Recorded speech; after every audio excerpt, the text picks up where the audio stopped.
ఈరోజు కందిపప్పు, పచ్చిమిర్చి, టమాటా, ఉల్లిగడ్డ, చింతకాయలతోటి పప్పు చేసుకుందాం. ఒక గ్లాసు, టీ గ్లాస్ సగం పప్పు కడుక్కొని తగినన్ని నీళ్ళు పోసుకొని ఈ విధంగా పచ్చిమిరపకాయలు కట్ చేసుకొని టమాటా, ఉల్లిగడ్డ ఇవన్నీ కుక్కర్లో వేసుకోవాలి.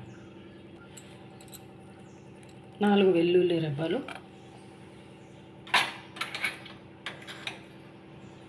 కొద్దిగా జీలకర్ర,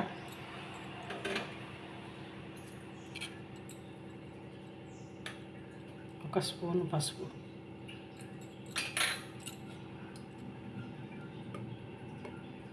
కొద్దిగా నూనె పోసుకొని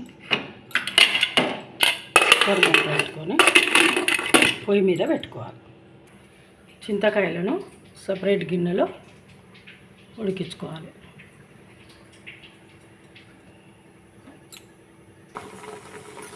చింతకాయలు ఉడికినాయండి, బంద్ చేసుకోవాలి. ఇవి చల్లగా అయినాక పప్పులో దించినాక కలుపుకోవాలి.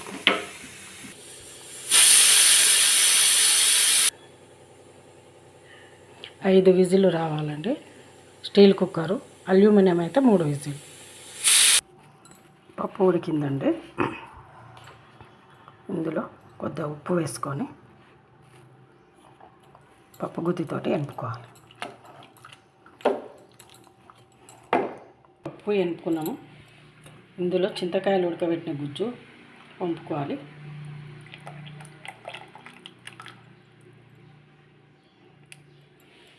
కొద్దిసేపు పొయ్యి మీద పెట్టి చింతకాయ గుజ్జు కలుపుకొని పెట్టుకోవాలి పొయ్యి మీద.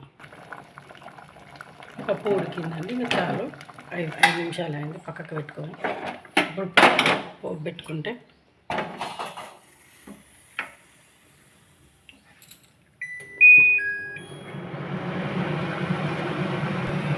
కడాయి పెట్టుకొని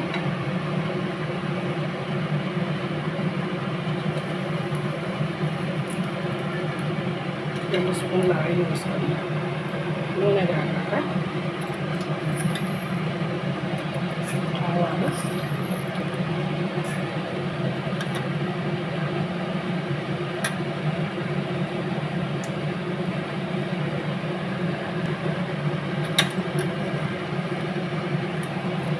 జీలకర్ర, కట్ చేసుకున్న ఉల్లిగడ్డలు, పచ్చిమిరపకాయలు, కొద్దిగా పసుపు,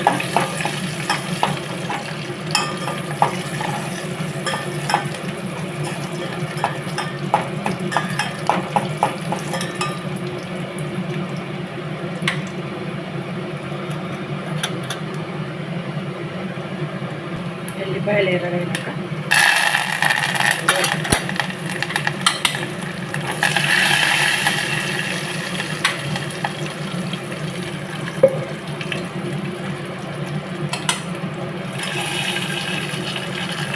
వేసుకుని పొయ్యి పచ్చడిలో వేసుకోవాలి.